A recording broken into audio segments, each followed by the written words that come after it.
She texted me, "It's just a friend." Not once, not twice. She sent that exact same message, word for word, to 3 different guys, and I didn't realize it until the night her own screenshot exposed her. Before we dive in, if you like full Reddit-style relationship stories with manipulation, receipts, and consequences that hit in public, do me a quick favor. Hit like, subscribe to channel, and comment whose side you're on. We're pushing for our first 100 subscribers, and every like helps YouTube actually test these videos. Alright, here's what happened. I'm 31 m. My ex, Nora, is 29 f. We were together a little over 2 years, living together for most of it. The kind of relationship that looked stable from the outside. Shared calendar, Sunday grocery runs, little jokes, dinner with friends, her clothes slowly taking over the closet like an invading army.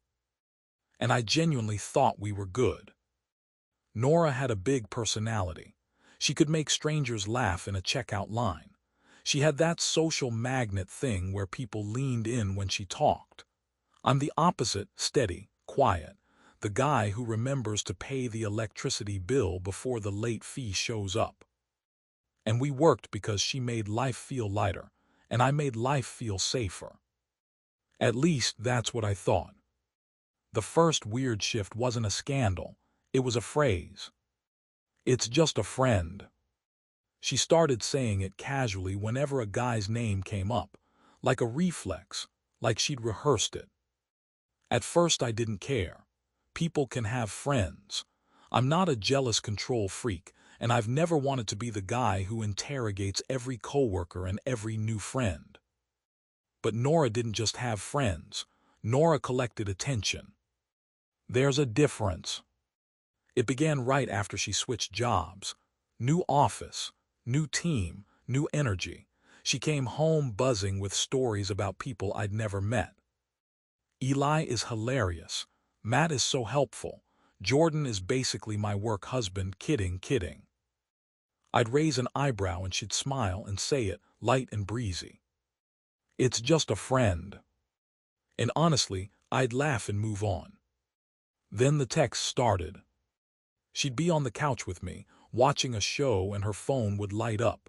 She'd smile at the screen and type fast. If I asked, "Who's that?" she'd say a name and immediately add like a disclaimer. "It's just a friend." Okay, fine. But over time, the pattern got hard to ignore. Nora would be physically with me but mentally elsewhere. Her phone would buzz and she'd tilt the screen away. She'd stop mid-conversation to reply.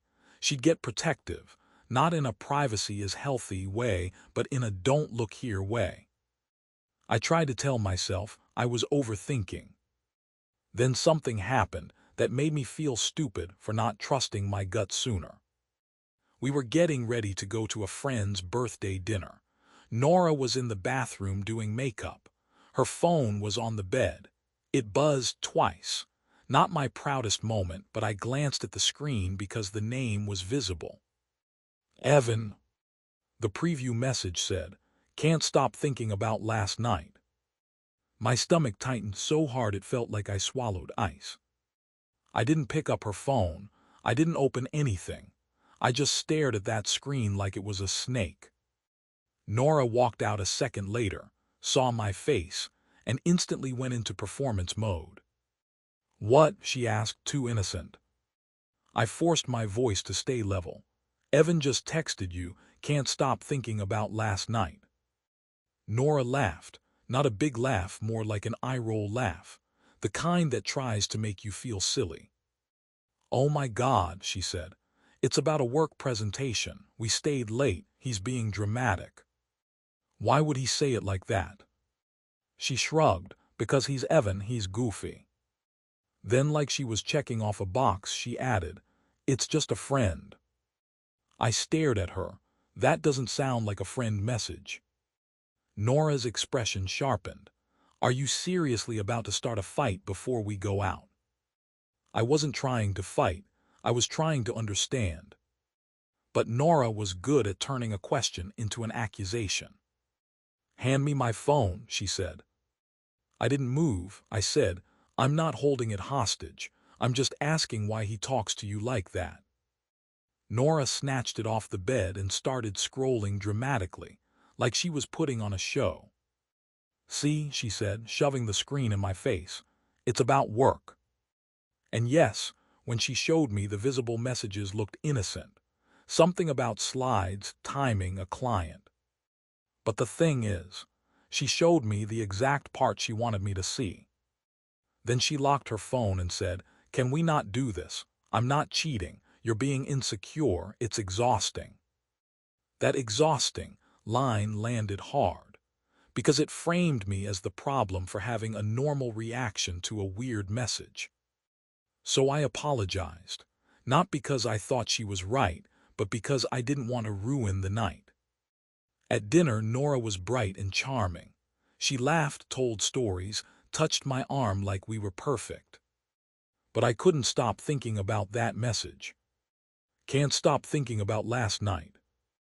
I started paying attention, quietly, not obsessively, just noticing. And once you start noticing, you can't unsee it. There wasn't just Evan. There was Miles, a guy from her gym who helped her with form. There was Connor, a friend from college who just checks in sometimes. And every single time I asked anything, any tiny question, Nora's answer was the same. It's just a friend. Same tone, same rhythm, same little dismissive laugh. It wasn't an explanation anymore. It was a shield. A few weeks later, the second crack happened.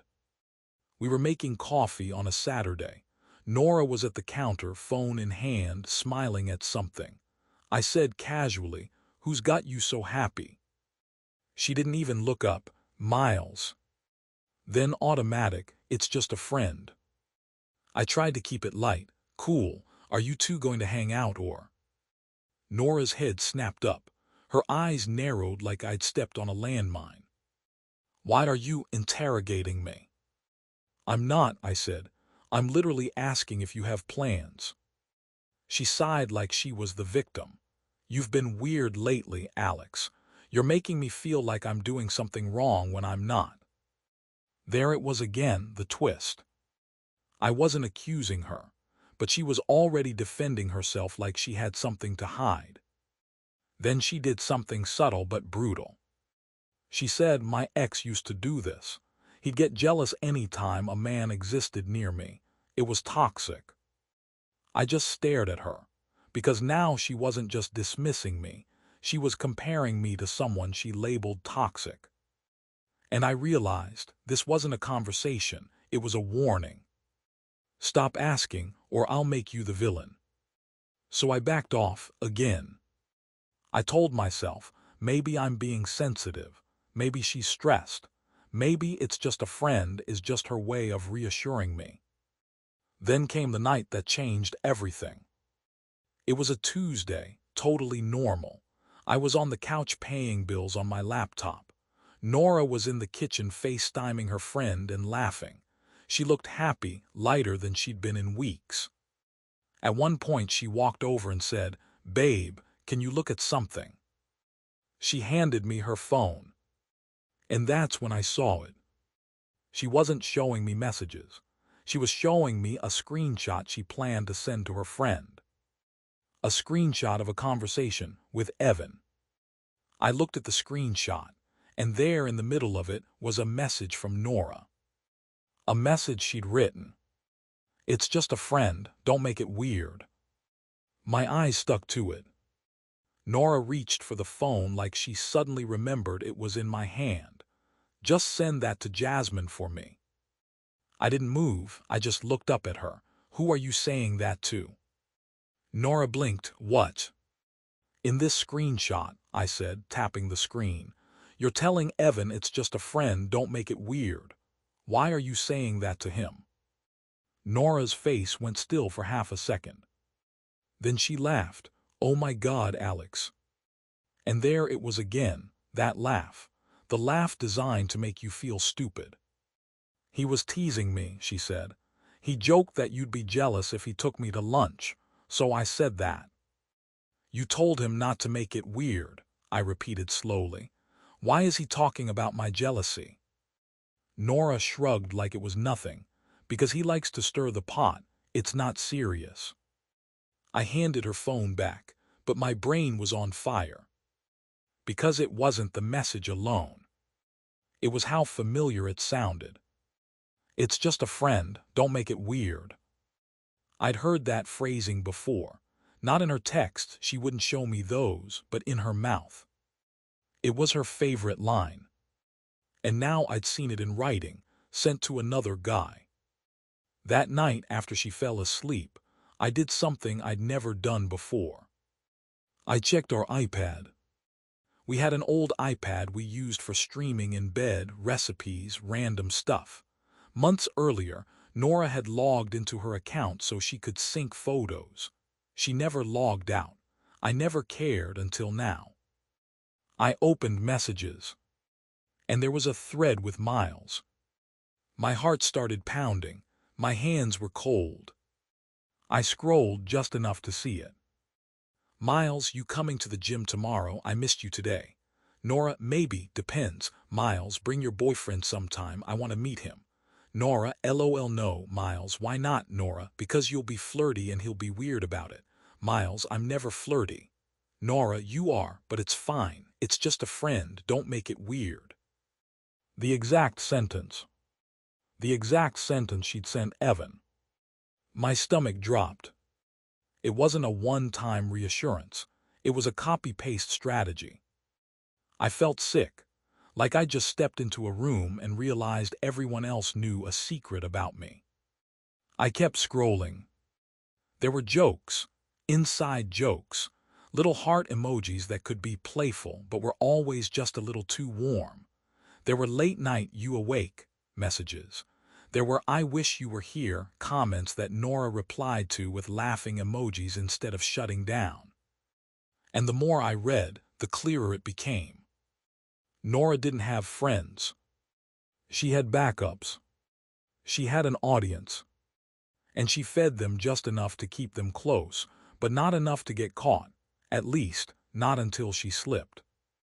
I took screenshots. Not because I wanted revenge, because I knew the next step. If I confronted her, she would deny, minimize, and flip it on me. So I needed reality preserved. Then, as I was about to close the iPad, I saw another thread. Connor, the college friend. And I swear, my body went numb as soon as I opened it. Because there it was again. Connor, I know you're with him, but I miss you. Nora, stop. Connor, I'm serious. Nora, it's just a friend. Don't make it weird. Connor, how am I supposed to not make it weird when you used to be mine? Nora, we were kids. Used to be mine. I put the iPad down and just sat there in the dark, staring at the wall. Nora had been telling me, it's just a friend, like it was a reassurance. But she was telling them the same thing like it was a leash. Stay close, but don't cross the line enough to force me to choose. And I realized something ugly. She wasn't protecting our relationship. She was protecting her options. I didn't sleep. In the morning, Nora acted normal, made coffee, kissed my cheek, asked what I wanted for dinner. I felt like I was living with a stranger, wearing my girlfriend's face. I decided I wasn't going to explode. I wasn't going to scream. I wasn't going to beg her to choose me. I was going to give her one chance to be honest. That night after dinner I said, "Can we talk?" Nora froze slightly. About what? I kept my voice calm. About Evan, Miles, and Connor. Her eyes narrowed. What about them? I want you to tell me the truth, I said. Are you flirting with them? Are you leading them on? Are you keeping them around as something? Nora let out that laugh again, but it sounded forced this time. Oh my God. Then she said, this is crazy. You're naming people like I'm on trial. I'm naming people because they're in your messages, I said. Nora's face changed, just a flicker. How would you know what's in my messages? She asked, voice tight. And there it was, the trap. If I admitted I saw messages on the iPad, she'd scream about privacy and skip the actual betrayal. If I refused to answer, she'd deny everything and call me paranoid. So I said the truth in the cleanest way possible. You left your account logged into the iPad. I saw it, and I saw the same message sent to multiple guys. Nora's jaw tightened. So you went through my stuff. I saw you send "it's just a friend, don't make it weird" to Evan, I said. Then I saw the exact same line to Miles. Then the exact same line to Connor. That's not normal. Nora stood up, angry now. Are you kidding me? You invaded my privacy and now you're accusing me of cheating because I have friends. I stayed calm. I'm accusing you of keeping 3 men emotionally attached to you. They're friends, Nora snapped. I looked at her. Connor said you used to be mine. That's not friend talk. Nora's face went pale for half a second. Then she recovered. He's dramatic, she said. That's his problem. Miles asked you to bring me to the gym and you said no because he'd be flirty and I'd be weird about it, I said. So you already know it's inappropriate. Nora's voice rose. I can't control what men say. But you can control what you allow, I said. You're not shutting it down, you're feeding it. That hit her because it was true. Nora crossed her arms and did what she always did when cornered. She went for my character. You've been insecure for months, she said. I've been walking on eggshells. I can't even have friends without you freaking out. I nodded slowly. That's your story. Nora's eyes narrowed. What does that mean? It means you're trying to make me the problem so you don't have to take responsibility, I said. But I saw the messages. Nora scoffed. Those messages are nothing. Then why did you send the same reassurance to 3 different guys? I asked. Why do they all need to be told it's just a friend, unless the vibe is not just friends? Nora opened her mouth, then closed it. Then she did something that surprised me. She grabbed her phone and said, Fine, you want to be crazy, let's be crazy. She opened her messages, dramatically, like she was about to prove me wrong. I watched her thumb move fast. Too fast. She was deleting. Not everything, just the most obvious stuff, like she was trying to clean the windows while the house was on fire. I said quietly, Are you deleting messages right now? Nora froze. Then she said no. She lied to my face, while her finger hovered over the screen. I felt something inside me go calm and cold. Because that was the moment I stopped wondering if I was overreacting. If it was innocent, she wouldn't need to erase it. I said, okay. Nora blinked, okay. Yeah, I said, we're done. Her face twisted. You're breaking up with me because I have friends. I'm breaking up with you because you're manipulating people, I said, and because you just lied to my face while deleting evidence. Nora laughed again, shaky, desperate. You're being dramatic. I nodded, maybe, but at least I'm honest. She stepped closer, voice suddenly soft. Babe, come on, don't do this. You're spiraling. You're making this bigger than it is. And there it was, the final move. She tried to diagnose me, to make me the unstable one. And I realized something else. She'd probably use that story with her friends too. So I said calmly, pack a bag, go to Jasmine S. Nora's eyes widened. No, this is my home too. I nodded. Then you can stay on the couch, but I'm not sharing a bed with someone who plays "it's just a friend" with 3 guys. She stared at me like she hated that I was calm. Because calm doesn't give her a villain. That night she stayed, on the couch, angry, scrolling, texting. I didn't sleep much, but I also didn't chase her. In the morning I started the boring adult steps, removing her from shared accounts, changing passwords, separating bills. And while I was doing that, my phone buzzed. Group chat.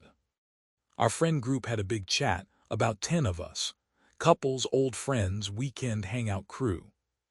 And Nora had written first. Hey guys, I'm at Jasmine's. Alex is kind of having a breakdown.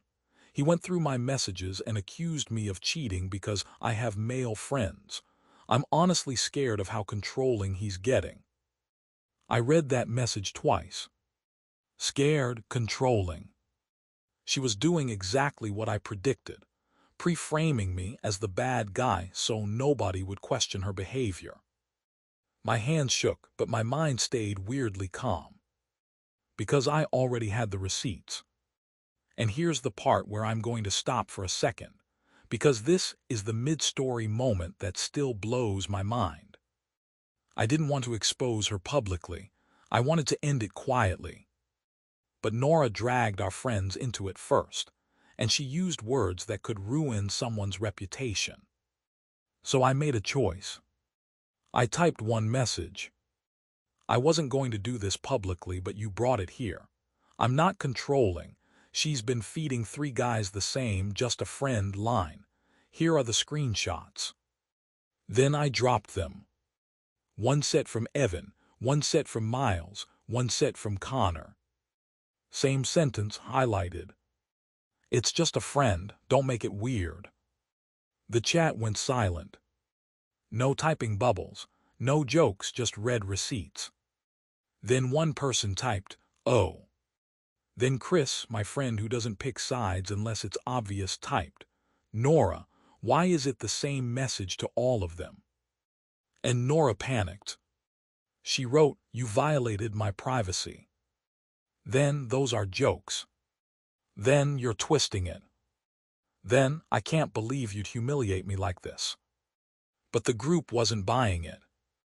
Because screenshots don't care about your tone. They don't care about your charm. One of the women in the chat, who'd always defended Nora, typed, "Girl, Connor literally said you used to be his. That's not normal." Another guy typed, "Miles is at your gym, and you told him your boyfriend would be weird if he met him. Why would you say that?" Then something unexpected happened. A message popped up from a number I didn't recognize. It was a DM, not in the group chat. "Hey, I'm Miles' girlfriend. Someone sent me the screenshots. Can you tell me what's going on?" My stomach dropped. Because now it wasn't just my relationship. It was multiple. And that's when I realized Nora's harmless attention game wasn't harmless at all. It was collateral damage. I replied to Miles' girlfriend with one sentence. I found messages that crossed boundaries. "I'm sorry you're finding out like this." She wrote back, "He told me Nora was just a friend." Of course he did. That's why the line mattered. It wasn't reassurance. It was a cover story. While the group chat exploded, Nora's private text to me came in hot. "Delete those. You're psycho. I hate you. Please stop. You're ruining my life." I didn't respond. I didn't need to. Because the truth was already out. Within an hour, Nora left the group chat. Full exit, like she could uninstall consequences.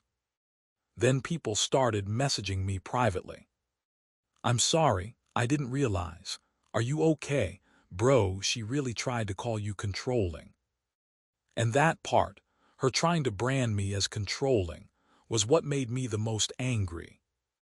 Not the flirting, not even the lying. The reputation hit. Because once someone says that, it sticks. Even if it's false, it plants a seed. So yeah, I'm not proud that it went public. But I don't regret defending myself with truth. 2 days later, Nora came back to the apartment with Jasmine to pick up her things. She was icy, like she wanted to punish me with indifference. She didn't cry, she didn't apologize. She acted like I was beneath her. While she packed, she said, "You know you didn't have to do that." I looked at her. "You didn't have to call me controlling." She scoffed, "You went through my messages." You left your account logged in, I said. And the issue wasn't that you had friends. The issue was you were keeping 3 men emotionally attached to you. Nora rolled her eyes. They're idiots, they mean nothing. And that sentence, they mean nothing, was almost worse. Because she wasn't even sorry. She just didn't like being caught. Jasmine, to her credit, looked uncomfortable, like she was realizing she'd been used as a witness for a lie. Nora carried a box to the door, then turned back and said, "You think you're some hero because you exposed me. You're just insecure." I nodded, maybe, but I'd rather be insecure than dishonest. Nora stared at me like she wanted a final word that would hurt. Then she said, "Good luck finding someone who can tolerate you." And she left. The apartment felt quiet in a way that made my ears ring. For the next week, I kept getting updates from the friend group without asking. Miles' girlfriend broke up with him. Connor got confronted by his wife. Yeah, Connor was married. That one made me feel sick. Evan got called into HR because apparently Nora's job got wind of the mess. And Nora vanished from the group entirely. Not because everyone hated her, but because no one trusted her. Because once you see someone run the same manipulation on multiple people, you stop believing anything they say.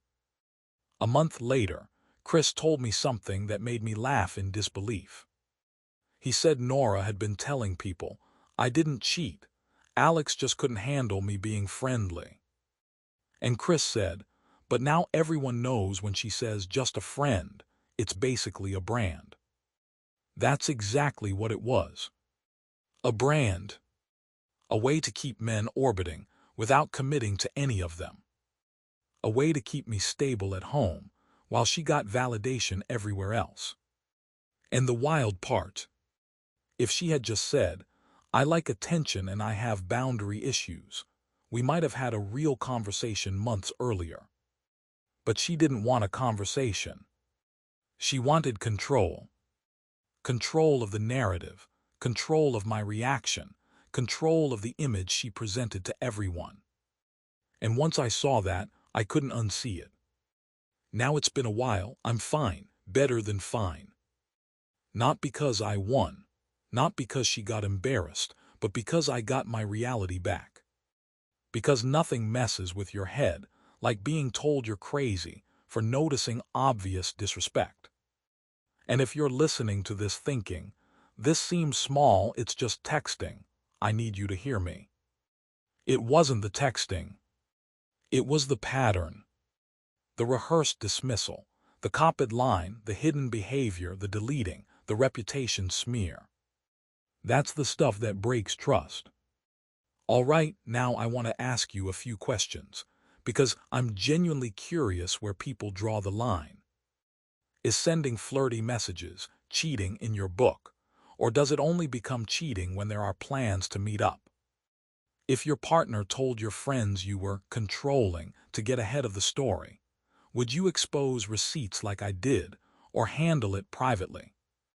What would you do the moment you realized your partner used the same, reassuring message on multiple people? Confront, leave, or test to see how far it goes? Do you think Nora knew exactly what she was doing? Or was she addicted to attention and lying to herself too? Drop your take in the comments. And if you want the next story in this same Receipts plus Consequences style, subscribe to Reddit Story Vault, because I've got more.